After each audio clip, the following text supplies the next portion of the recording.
Between the covers of a medical school anatomy textbook, you'd expect to find all of the knowledge we've accumulated on the human body over the millennia. Every bone, muscle, and tendon accounted for. But there's one organ that's missing. Throughout history, the clitoris has been ignored, misidentified, and deemed vestigial. Even today, 90% of the organ is left out of the textbooks. Is this pleasure-producing part of the female anatomy some leftover hand-me-down from male genetics, or something entirely different? Like the clitoris, the truth can be hard to find. That's why we're exploring anatomy, embryology, and physiology to learn more about this hot-button topic and find out if the clit is simply just a teeny-tiny penis. That's what you're in for today on Impolite Society.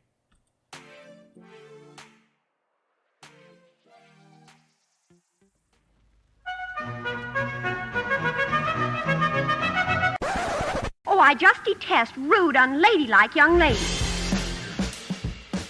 I hope you don't mind me being a tad rude. I myself am strange and unusual. Don't be rude. That is some weird, wild stuff. Shocking, isn't it? It's a scandal! But it's provocative. Please stop making me blush.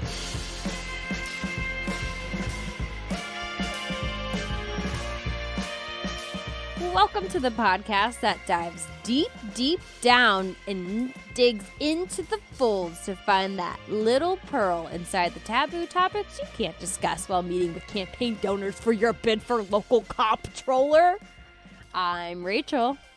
And I am Laura. And honestly, I think you probably should discuss those hot button issues when you're discussing a bid for local comptroller. I feel like that could get you some votes. Oh, definitely. And we have a hot button topic for you today. And this topic, let me tell you, it has evolved. Here is some behind the scenes magic that goes into Impolite Society. This was originally supposed to be part of a 2-part series where we focused on some of our male friends who are a little less well endowed. This was meant to pair with one of Laura's episodes, Does Size Matter? And I was going to cover micropenis. Wow. Wow. So, as the good reporter that I am, I began my quest to find the smallest penises. Peni? I think it's penises. Penises. I tried to find the smallest penises in the world, and my journey took me to all the normal places one would look.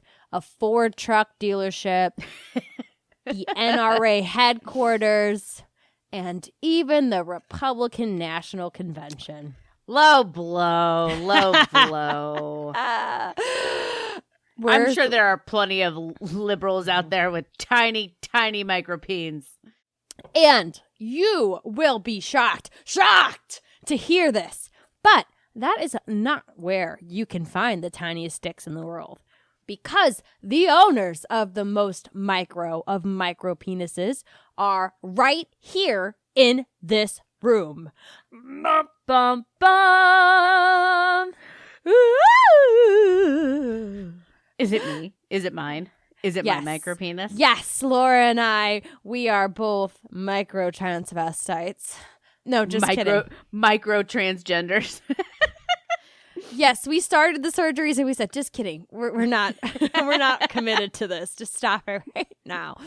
No, all joking aside, Laura, you and I are both rocking what some might equate to a millimeters long, teeny tiny penis. You know, if you throw out all an anatomical nuance and whatnot. I mean, I don't know. You don't know how big my clit is. That's true. I have Maybe not seen I've it. got the biggest clit in the world. Maybe I've got a completely normal sized penis that I call my clitoris. You don't know. Well, if you had even the world's biggest clitoris, I would say that that would probably put you in the ranks of the size of the penises that I found at the Ford truck dealership. I think it's like a micro penis, like 3 inches or less. Like there's like a medical definition. Oh, I'm sure there is. I didn't look at it. I looked at the medical definition of when the opposite side. You know, I just like mostly threw penises out for the yeah. Who needs them? the Bye. duration. Yeah, Laura's already got a big enough clit. There you go. But we're gonna look at the female anatomy because honestly, so much is already written, studied, learned about the penis that you can't go outside without being slapped in the face about a scientific study about a penis. So we're going to focus on the lesser covered, the clitoris, which maybe if this branding campaign works, they might get more studies. Because the question here that we're trying to dig into is the clitoris a teeny tiny penis? Now, before we put the head ahead of the shaft, Laura, I want to ask you, where is the clit? That's a hot question. I mean, as an owner of a clit / micro penis, I can safely tell you it is between the legs, at the apex of basically the vulva, the external genitalia. You know, you got your labia majora, which in my case, like, you know, covers it entirely. I call it the walnut. Like, you can't really see anything from the I think that's actually the ideal. Okay. People idolize that. They want to keep the roast Really? beef inside the buns. Okay. All right. Yeah. My roast beef is entirely inside the bun. And the clitoris And you had is 2 generally kids. Good for you. yeah, nothing's hanging out. Up at the apex, you know, if you were looking at the vagina, which is like, you know, a triangle, it's right up there. Not the vagina, the vulva. It's right there at the little top. It's a little nubby. Mm-hmm. Well, Is that accurate? That is actually a very scientific description. You said the word apex. I was not expecting that. I was like, oh, damn. Laura's got the vocabulary. And honestly, a little relieved, too, because if you didn't know where to find one, I was going to be like, end the recording. We're busting out a mirror right now, and we're gonna learn about our bodies ourselves. And then we're going to go read the vagina monologues together. Well, that's the inside part. As you pointed out, all we know is my vagina is like a convenience store, neat and tidy and closed on Christmas. My clit is like stones, gentle clit stones. I remember that part very distinctly. Yes, that is what we're all about here in Impolite Society. And those clit stones that the rivers flow over, that is called the external part of the clitoris, right? It's that little knob, that little button in the hood that's located just due north of the pee hole, aka the urethra. Yep. And that gland is just the start of the story. It sticks out of your body about 1 to 1.5 centimeters. So that's 10 millimeters for anybody who's not up and up on their conversions. Which honestly, that seemed pretty big to me. But then again, I'm not a man. I've never whipped it out and pulled out a measuring tape and measured it. Does it engorge? It does. And we will get to that Okay. very soon. All right. I'll hold it. This little gland is covered by something called a hood, which is a piece of skin that folds over the clit and protects it. Why does it need protecting? One may ask. Well, because there are around 8,000 nerve endings in the gland alone, which I will point out is double that of a penis. Buzzing. And that is just the tip of the iceberg because 90% of the clitoris is inside the body. From the gland, the clitoris takes on kind of like a wishbone shape that encircles the vaginal opening with the legs called bulbs. I like blubs better. They're blubs. This is the blubs of my clitoris. I really want you to fondle the blubs, my blubs. Lick the blubs. Lick the blubs. Well, you can't lick them because they're inside. Yeah, well, you know. You could just stimulate them. But yeah. These Milk bulbs. 'em. Milk those blubs. You might be able to. We'll find out more later. But these bulbs go around the vagina opening and like into your pelvis. So those places where if you are an owner of one, you might feel some like really nice contracting sensations. During an orgasm or just like period? I would orgasm. Okay. All right. That's what I thought. Yeah, they don't just do it randomly. So, fun fact about that, the blubs, aka The bulbs. Exactly. This internal network is responsible for what would become our cultural obsession in the 2000s, which I'm sure you remember. It was on freaking Oprah at the time. And that is, of course, the elusive G-spot. Since the G-spot is actually really a part of the internal clitoris where those two halves come together. The two halves of the wishbone join together. Like it's the crotch of the clitoris is the G-spot in the front of your vagina. Okay, so then like the wishbone sides are on either sides of the vaginal opening. They come together, to In create. the front. Yeah. Yeah, and that's where the G-spot is. And then if you keep traveling up the wishbone to the very tip, that's the clitoris. Yes. Well, the whole thing is the clitoris. The clitoris. I'm sorry, but the external part. Yeah, of the gland. clitoris. Got it. Yes, you've got it specifically, which is a beautiful way to describe it for our audio medium. Thank you. So in total, from gland to wishbones to globs or blobs, I already forgot the word we made up. Blubs. Blubs.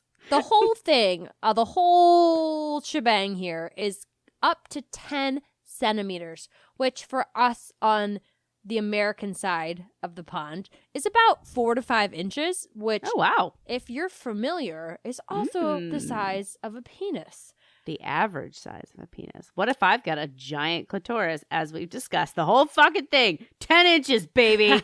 It goes inside, past my pelvis, and sticks out my back like a little tail. They thought it was a tail, but it was just my giant throbbing clit. Hot. Oh, God, it's a new genre I'm going to see on Pornhub. Oh, any day now. But we'll get royalties, hopefully. I don't know. No, I don't think so.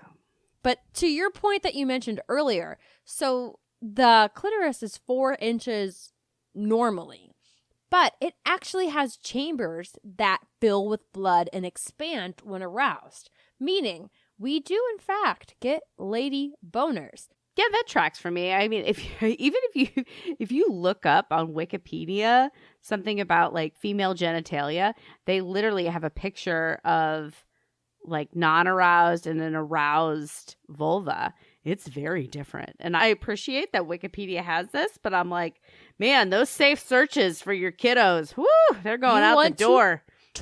I guess because Wikipedia is considered safe. Yeah. There's definitely all kinds of programs and stuff you can install on your computer to help with that. I'll send you some recs that I've heard about. For me, to keep myself chaste, noted. Okay. I will make to sure. really hinder your Impolite Society research. Oh, man. For I'd your be children, Laura.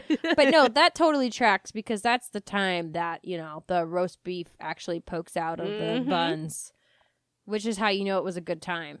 Yeah, if you're lucky. If you're girlies, if everything's all tucked up tight. Yeah, that's like a great time. You're also probably low on gravy at that point. Yeah. Oh. This is a real raunchy one. Sorry, guys. No, it's no. Sorry. Sorry. No, I like it.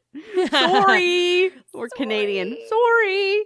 Okay, so we know that it swells. We know that a little sticks out. We know that it's bigger than we would think, but what does the clitoris do? And it's always been a mysterious and aloof entity, as we didn't really understand its function until way too recently, in my opinion.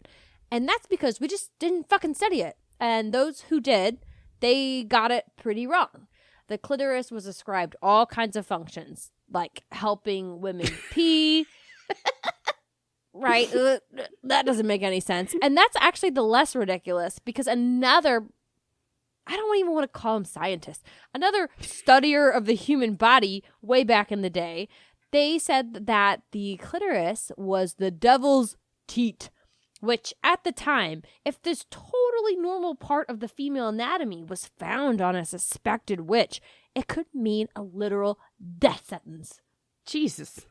Yeah, but honestly, it just gets better because to me, that has more to do with power drunk men just wanting to dig around in a lady's genitals than it And actually to whack does off about to it later. Yeah, or just to humiliate somebody. I don't know. Humans are fucked up. You give human an ounce of power and they turn into horrible, horrible people.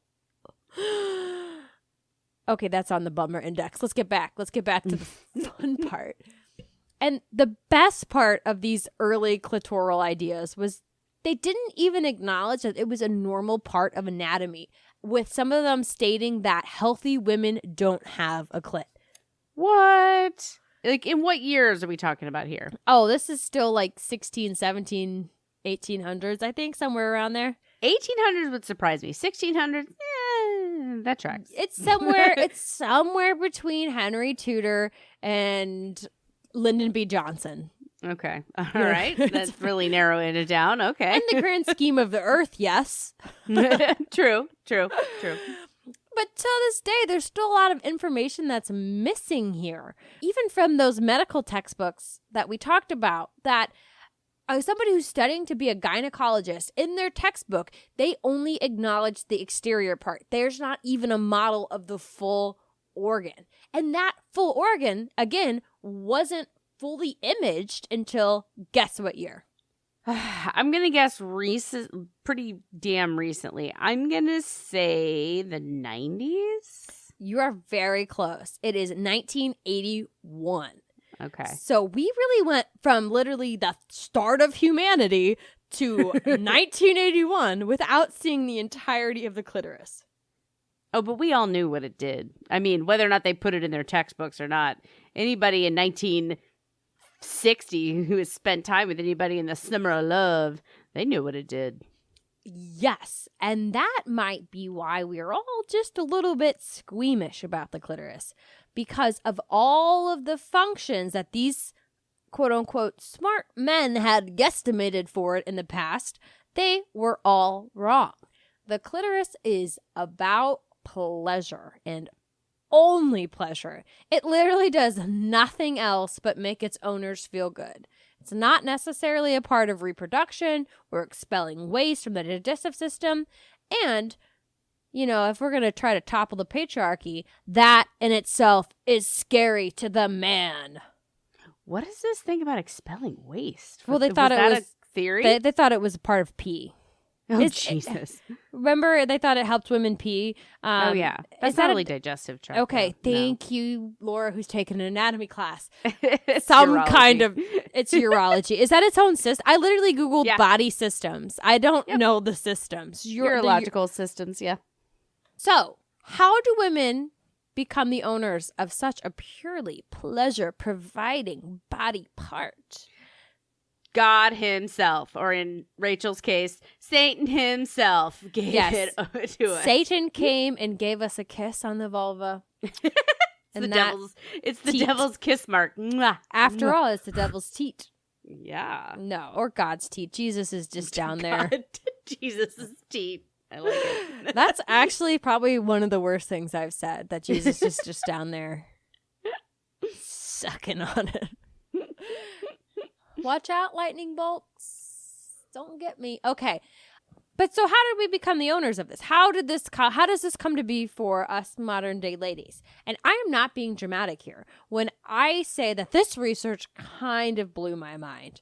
And if you are ready to challenge your idea of biological sex, buckle in, because this is fascinating. And to learn how our genitals come to be, we have to turn to my personal favorite pastime, the study of embryology, which I only say it was my personal favorite because I did one other episode that talked about embryology where I learned to pronounce the word and what it was. Show off. Big science gal, didn't even know urinary tract whatever was different than digestion. But what it comes down to is growing up, socialization in the United States of America, or probably a lot of the world, you have to think that boy equals one thing and girl equals another, and that they are totally two separate states of being. But that's not really how it works. all humans begin developing in the womb, all embryos, with the same set of genital tissues, which you can kind of hear a little bit more about that genital tissues business in our cloacas, in our fart versus poo episodes, if you dig back in the archive. All about that poop. It always comes back to poop. That was a fun one. I really enjoyed that episode. And Laura correcting all of my pronunciation. Again, she's taken a science class. I'm a communication major. I studied podcasting. No, just kidding. Podcasts didn't exist when I went to college. So when a human embryo is developing, it's around the end of month 2 and the beginning of month 3 that the external genitalia will start to develop. Before then, from the outside, there is no difference. We are all rocking the same equipment. And it's not just that it's the same. Before that point, it has the potential to become either set, right? It's not like inherent pre-penis for boys and inherent pre-vagina for girls. Like, whatever we start with, it could go either way. It's like a bulb, a blub of clay, and it can be molded into either. It's all made out of the same stuff. Exactly. And they actually do have a blub. No, it is those parts include a genital bud, a urogenital fold, a labial scrotal swelling, and a urogenital membrane. That's kind of like the key components that then become the full genitals. So I'm noticing labio-scrotal. Labia and scrotum. I wonder what that turns into. Yeah, they're kind of the same thing. So what determines the direction they head in, right? We have the same materials. How do we know what they become? Well, that is determined by hormones that are produced in your testes or ovaries. And this is the first part of the reproductive system to develop. And again, they start from undifferentiated gonads. So we're all starting with some things that could either become testicles or become ovaries. So much potential. Oh, that's just the state of being a human, right? Aw, that's So a much- sweet thought. And then we just make podcasts about clits. What does that say about us? I think it's great. We find the underlying truth, and that we are all just undifferentiated gonads waiting to become whatever we're going to become. I like that. I like that too. And once those deciding pieces, those hormones start pumping, the raw clay starts being formed into the external genitalia we all know and love. The bud becomes either the head of the penis or the clitoris. The labioscrotal swelling turns into 3 guesses. I don't need 3. 1 guess? Labia and scrotum. Yes, right? It becomes either the scrotum or the labia majora. The urogenital membrane splits from the cloaca to form the urethra and an anus. We both got one of those. The great unifier. And the urogenital fold either becomes the labia minora or becomes sealed up inside of the scrotum and testes. In fact, you can actually see the seam where it comes together on the underside of the penis, called the perennial or scrotal raphe, which is, it's interesting. You can see it on all your lovers. Look, it's there. Oh, yeah. That little line. You're looking at it, you're like, is this a tan line? And then interestingly, when you're pregnant, you get that same line on your, well, it's not the same line, but like you get a line on your belly. Yes, this because dark your line. muscles, the seam that holds your abdomen together is being broken. Huh. I don't know. I just guessed, honestly, on that honestly, one. it has something to do with melatonin. But it's like just like something down like our freaking bodies. Like just rip it in half. We're ready to be ripped apart at any moment by the scrotum, the labia, the stomach. Well, no, Just rip us in half. That's exactly what it is, because what's behind that fold, or if that fold didn't combine fully, is a vulva. It's just waiting to emerge, waiting to blossom from That's crazy. your ball sack.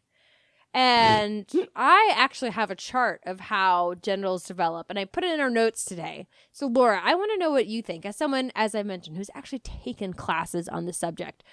Is this surprising to you? Is this less surprising? I'm just a big dummy, so I didn't really think a lot about genitals before this research. So, okay, I'm looking at the chart. And yes, it is interesting because I'm not like actually a well-educated science person. I've only took a couple anatomy classes. She's cut up bodies. That's enough. Yeah, but it is surprising because like you see in the beginning, you've got this general blob that's the same for everybody, and then you see it split between male and female, and the first like 3 stages look pretty much exactly the same, and then it differentiates. I would say, I don't know when the month breakdown of this is, but it doesn't start to diverge and look different until the very end. And that, one of them extends upwards and the other one kind of caves in on itself. And to me, again, I always thought it was A or B. And this really kind of challenged that perception, and that it's the same ingredients, just a different recipe of how it comes together. And if you don't follow that recipe precisely, you can actually end up with something in between. And there really are quite a few variations of how genitals can develop, and this makes the similarities between the 2 outcomes even more obvious. You can get a penis with a urethra that opens up on the underside of the shaft. Oh, that seems unfortunate. I mean, yeah, it is what it is. Or, you can have a vulva with a very pronounced clitoris that looks more like a penis, and really anywhere in between. These are called disorders of sexual development, and they occur when the hormones are not created or absorbed at what would be considered the normal level. Which, okay, honestly, that makes me feel like our original topic, micropenises, might have been a bit insensitive, since they are probably more likely to belong to people who are experiencing a disorder that is dramatically impacting their lives. Gah. Yeah, but I mean, I still want to look into it because I want to understand more of it. I mean, I imagine this is like good background research, so I'm glad we did this one first. This is a much better topic to start with because I still want to talk about sizes and micropenises and that kind of thing. But I mean, yeah, whatever it is. But like, what does a day in the life look like? I'm curious. For somebody with a micropenis. That is interesting. If only I had followed up with my contact at the podcast convention we went to. Ayo. He was very willing to share his micropenis with me. Not the fact that he had one and the penis itself. He wanted to share it. You were just not interested. I was like, I'm super married, but at the same time, that's not a good sales pitch. Sorry, guy. I really hope he's doing well. I hope either he really did have a micropenis, and that's very sad that he's just like taking up that humor coat of armor, or he was just trying to like set the bar low. Be like, yeah, come back to me. Come back to my hotel room, and I have a very cavernous vagina. And so when they actually enter, they're like, oh, this is much tighter than I expected. I'm going to use that. It would work for women. I don't think it would work for men. Because, yeah, they wouldn't get to that part where the person was pleasantly surprised. Exactly, yeah. But dudes would be like, I'll check it out. Yeah, I want to see this cavernous vagina. I might just crawl up in there, do some spelunking. Take a nap. I'll do some research and try to get it published in a scientific journal. #not. Okay. But since vulvas and penises are on opposite ends of what I've come to consider a spectrum, I do want to bust a very common myth real quick. So in my studies, I did learn about the concept of a hermaphrodite, which I will say is not a PC term anymore. So take it out of your vocabulary, everybody who's saying hermaphrodite every day. Because you can't really develop a full penis and vagina, right? You can't have both sets because it just doesn't work like that. People who have ambiguous genitalia, they just have one set that doesn't neatly fit into the typical expressions of a vulva or a penis. So you can't have both because that would take 2 sets of this found in clay. I get it. Yeah. I guess I haven't really thought that much of what I considered a quote hermaphrodite to be, but I guess it is. It's like, oh, it's both. And you're like, yeah, but like you said, you literally can't have both. Maybe you'd have like, I don't know, a vulva that looks like a ball sack? I don't even know. Now I just want to Google pictures of ambiguous genitalia.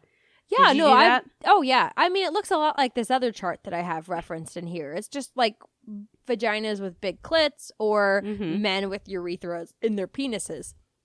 And, I'm not going to say it's never happened because there's probably somebody who has two fucking, I don't know. But I'm just saying that, like, that idea that people are out there with both sets, it's just not, it's not the norm, because it all starts from one. And so to me, after learning this, it's no longer category A or category B, but it's that the male and female genitals are actually two sides of the same coin. So that begs my question. Is the clitoris just that very small penis that we thought it was? You bet it is. Suck it. World, everybody. Yeah, suck it. That's what I should have said to that guy. It's like, let's just measure up and see who's bigger. Let's get out our measuring tapes. We're working in millimeters here, so it's going to be sticky. But Laura, I've added another diagram. This is like a very scientific episode. And this one shows both the clitoris and the penis side by side in their full glory. Can you tell me what you see here and how they compare? Well, on the left is the clitoris. And again, this is the full inside portion that you don't see of the penis and the clitoris. On the left, it's like a little, like the wishbone that Rachel described, but the top, instead of sticking kind of straight up, goes up, and then it kind of points downward. And then the downward point, the very head, that's the external, the hot button part of the clitoris. And then on the right is the penis. And it looks pretty much the same. It's got these little dangly bits that go down, but much bigger. That's pretty much the difference. It looks like just size, honestly. And then, but if you add skin to it, that's a whole nother thing. But sans skin, if you're looking at the organ structure, very, very, very similar. I really like that this diagram calls out the cavernous bodies of both of them. They're just saying that they both swell with blood during arousal, but it's just funny. Cavernous is a funny word. Could you go see my cavernous vagina? That's really what set the precedent for it. I'm still laughing at my own joke. But beyond the obvious visual comparison, there are even more ways that the clitoris is like a penis. And the very first is what we were just talking about, is the fact that the clit has chambers that fill with blood and swell when excited. And not only do these lady boners occur when aroused, but women also experience nighttime engorgements or nocturnal erections during REM sleep, just like men. So ladies, we also get morning wood, just like the guys. But while we're talking about anatomy again, let's mention something else.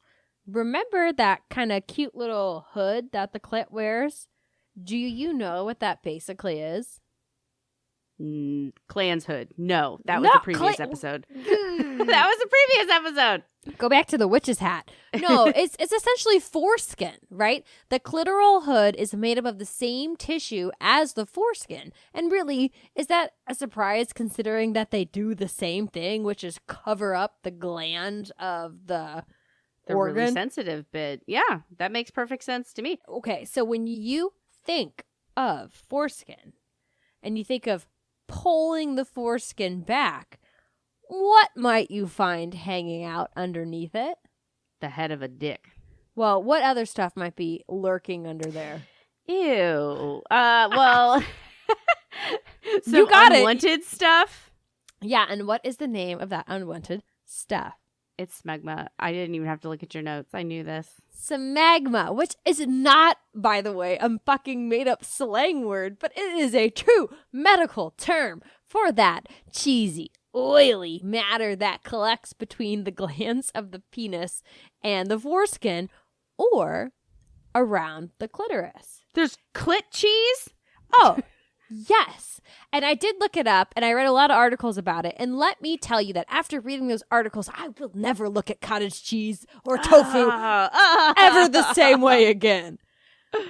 Oh. But yes, there is smegma under the clitoral hood. So that's to say, ladies, when you're cleaning yourselves, make sure to get under the hood. So by now, I know what you're saying. You guys are thinking that you're onto some huge difference between the clitoris and the penis. Some major, major difference that we haven't acknowledged yet. Okay. Penis and clit. Well, you pee out of one. You don't pee out of the other, the way these early scientists suspected. But there's something else that comes out of a penis. Ejaculate. Ding, ding, ding, my students of the genitalia. In addition to urinating through a penis, its owner also ejaculates semen from the testes through some tubes that I didn't bother to look up, and through That's different. I know, because my husband just got his clipped. Good for him. And does it come out the urethra still, I guess? I don't know. But it shoots out the top during climax. And while a clitoris's sole purpose is the female orgasm, it doesn't ejaculate like the male organ. Or does it? Dun, dun, dun. Thank you for the mood music. It was needed. Anyone who's gotten drunk with a group of women and had the conversation turn to sex, or, I don't know, maybe you just browse the categories of Pornhub, has heard of this mythical phenomenon known as female ejaculation. Street name, squirting. Oh, it's not mythical. I know people. Well, yeah, because you've had those drunken conversations. Mm-hmm. But it feels mythical to some of us, I guess. Oh, it happens. Oh! Not me. Oh, well, have you seen it in person? That's a whole nother conversation. Then it's mythical. So, a lot of people think that female ejaculate is just piss, right? It's just urine. Which, you know, if you're actually viewing it on Pornhub, it probably is really this. But studies have found that this liquid only contains trace amounts of urine and actually shares a lot of components with male seminal fluid. And quick aside, these studies range in validity from taste testing to actually looking at and studying the liquid itself. So, like, take that with a grain of salt. Some people really like... Jesus Christ. Trace amounts of urine? They're like, that doesn't taste like pee. I know what pee tastes like. Yes. It's got a little piquant after dinner style flavor. Maybe some honey. Is that honeydew? Notes of honeydew. Oh my gosh. And the mouthfeel. Exquisite. A+. So how does this happen, right? Because obviously women don't have testes. But you see, women do have a collection of tissue under the bladder and around the urethra that is similar to the prostate gland in men. This tissue, also known as the female prostate, very original, or Skyen's glands, appears to be the source of a viscous, now that's a sexy word, viscous, white secretion, which exits from the urethra upon sexual stimulation in some women. This is what's always confused me. How does it get into the urethra to eject? Eject. That's what has always confused me about this scenario, and I've never been able to find a sufficient answer in my. Because granted, casual research. The research doesn't exist, right? Because nobody's studying this shit. Like, literally, our best guess is a taste test. Jesus Christ. Figure it out. Yeah. Science. Do you think that somebody can go to an academic board or a board of a university and say, please, please, please, can I have funding to study female ejaculation? I mean, if I were on that board, I'd say, fuck yes, you can. Unfortunately, all these boards of old white men, they feel salty because they've never made a woman ejaculate. So they say, no. We're going to get on this. We'll never know. This is why we're starting the Impolite Society academic research paper, and we will let you taste Journal of research. Yes, any fluids that come out of our bodies. No, not any. But I'll anyways, get a spectrometer and we'll figure it out. Send it yeah, on. I just, P.O. box. I would love to. No, we're not tasting. We'll allow other people to taste. Oh, volunteers. Yes, because we can't fund these studies. Like, let's be real. This podcast, something you may notice is that our podcast doesn't have ads. You're welcome. It's because we care about your experience, aka we don't have any sponsors. So we are not making money. We can't pay you to do scientific studies. But if we ever did, I would pay people to figure out what the fuck squirt is. Is that even the proper like construction of that sentence? Whatever Close squirt enough. is. But anyways. Some people think it comes from the female prostate. So, from origin to structure to function, the clitoris shares a lot with the penis. Almost too much. So, when does a clitoris become a penis? Again, there's no concrete study on this. Most ambiguous genitalia is diagnosed at birth. So to create these parameters around what's normal, you would have to go to your local hospital nursery, start yanking off diapers and get your measuring tape out. And really, who the fuck wants to do that? And again, how do you think you're going to get any funding for this study? Yeah, that would be a hard sell. Yeah, you can imagine like, oh my God, congratulations, your new daughter's beautiful. Can I please dig around in her vulva and measure how big her clit is? Like, what would you say? No, Get the hell away from my baby. I have 911 on the phone right now. Oh my God. So needless to say, there's not a lot of formal study around it. But according to Dickinson's Atlas of Human Sex Anatomy, which was published around 70 years ago. If that doesn't really show the lack of modern understanding of female anatomy, I don't know what does. But I just would like to call out Dickinson's.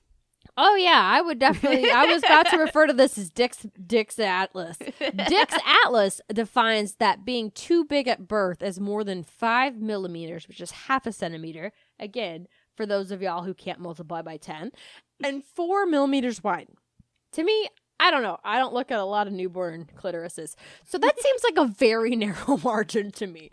And there's like more metrics now that have a little bit, like they differ a little bit. And they also look at different parts like the clitoral hood, which I imagine is a lot less invasive to measure. But really when it comes down to it, clitoris size is like pornography. Sure, you can try to give an objective definition to it. But really, you know it when you see it. When it's too big, you know it. Because that's what it comes down to. If it doesn't look right at birth, doctors may push to have corrective cosmetic surgery to fix it. But that's another rabbit hole for another day. That's exactly what I was going to say. Previously, when you were talking about measuring, how do we know? I'm like, I don't know. You just look at it. Yeah, it's like, does this look normal? I don't know. But what's normal to one person versus another? And especially when it comes to clitorises, like, is having a bigger clitoris going to stop you from living a normal life until you can decide for yourself what you want to do with it? Exactly. So there's surgeries that are happening to baby girls where they're removing clitorises, which is then basically female circumcision, where they then take away these girls' sensitivity for the rest of their lives just because it didn't look right, just because they didn't fall perfectly into the categories of the spectrum. Sorry, This is like, I get passionate about this. Yeah. Leave the clits alone. Yeah, Leave the clits alone. There's actually a saying, if it pees, let it be. Because that's the only reason that you would need to perform surgery on a newborn is if they can't urinate on their own. So, yeah. If it pees, let it be. Did you make that up or is that really a thing? No, it's really a thing. It's part of like the intersex community. Yeah. Because it sounds legit and I'm on board. Yes. I'm very much in the camp of don't mutilate your children's genitalia. Male or female. I am holding strong here. Every time a doctor came in and said, "Oh, are you trying to schedule a circumcision?" I said, No, ma'am. Get out of here. No, ma'am. Because it was always a nurse. I don't know. There's no male nurses. Well, and doctors don't give a shit. You see, when you're in the hospital, you see what, one doctor? I know, for like 2 seconds. It seems like the easiest fucking job in the world. I'm sorry. I am really salty against doctors. That's neither here nor there. So, when it comes down to it, is the clitoris just a tiny underdeveloped penis? I would say that's a very male-centric way to view it, especially going back to the fun world of embryology. And this is not just the Barbie movie that is telling me to question males as the standard. All our genitals begin from the same blob of tissue. So who's to say that one is a vestigial version of the other? So is the clitoris, now you got me saying it, is the clitoris a tiny penis? Or is the penis a huge, malformed, overly showy clitoris? And, dear listeners, that is up for you to decide. I like that. Yeah. Why are we saying that the clit looks like a penis? Why? Ooh, clit's a penis. Clit's a penis. Maybe the penis is a clit. Y'all ever think of that? Yeah. I didn't until literally you just said it. And exactly. That's the patriarchy for you. That's the patriarchy. Everything's set from a male lens. But no, really, it could be the other way. Who's to say? God is a woman. Chicken or the egg? Chicken or the egg. Well, that is the show. Folks, if you want to learn more about taboo topics, take your micro penises and jumbo clits over to your favorite podcasting apps and subscribe to Impolite Society or visit us on social media. And most importantly, this is the best part, guys. You need to share this with someone in your life. If a matter of millimeters is all that separates a clitoris from being a penis, all that separates you from connecting with a friend over that fun fact, it's just a quick podcast recommendation. Just let them know. Just say, hey, you should listen to this podcast. Hey, my clit is a millimeter too big. Check it out. What's better than writing that sentence is hearing another living human read it out loud. And guys, what it really comes down to is it doesn't matter where your equipment falls on the spectrum of genitalia. Just be sure to fucking enjoy it with other consenting adults. Or, on your own. It doesn't matter. DJ Rachel in the house. Wiki. And don't forget, never, ever forget, stay weird and keep marching to the beat of your own drum.